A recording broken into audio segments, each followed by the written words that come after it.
일본의 대형 연예기획사인 자니즈가 창업자의 연습생을 상대로 한 성폭력 문제에 사과했습니다. 자니즈 창업자의 성폭력 문제는 이미 오래전부터 지적이 되어 왔지만 외신 보도가 나온 뒤에야 일본 언론이 본격적으로 다루게 되면서 뒤늦게 고개를 숙인 것입니다. 도쿄에서 김세호 특파원의 보도입니다. 일본 최대 연예기획사 자니즈 사무소가 창업자 자니 기타가와의 성착취 문제에 머리를 숙였습니다. 기타가와의 조카인 후지시마 주리 게이코 사장이 1분 9초짜리 동영상을 통해 사과했는데 자니즈 사장이 영상을 통해 직접 발언한 것은 처음입니다. 世の中を大きくお騒がせしておりますこと、心よりお詫び申し上げます。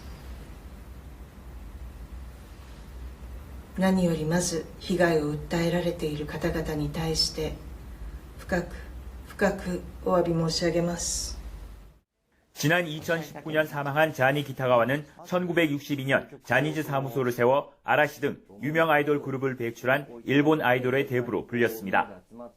하지만 생전에 남성 아이돌 지망생을 상대로 성범죄를 저질렀다는 의혹에 휩싸였고 영국 BBC는 지난 3월 일본 J-팝의 포식자라는 제목의 다큐멘터리로 이를 집중 조명했습니다.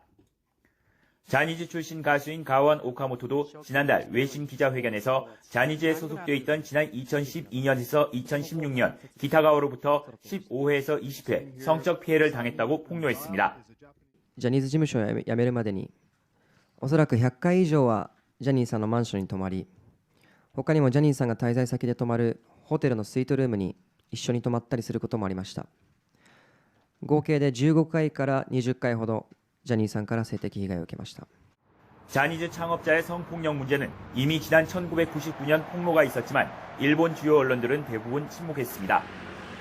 BBC 방송과 오카모토 씨의 외신 기자회견 이후 일본 언론들이 본격적으로 다루면서 자니즈도 결국 고개를 숙였습니다.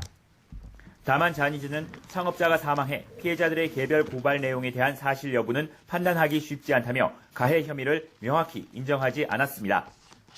이런 가운데 기자들의 질의응답도 없이 일방적 입장 발표로는 해명도 대책도 불충분하다는 지적이 나옵니다.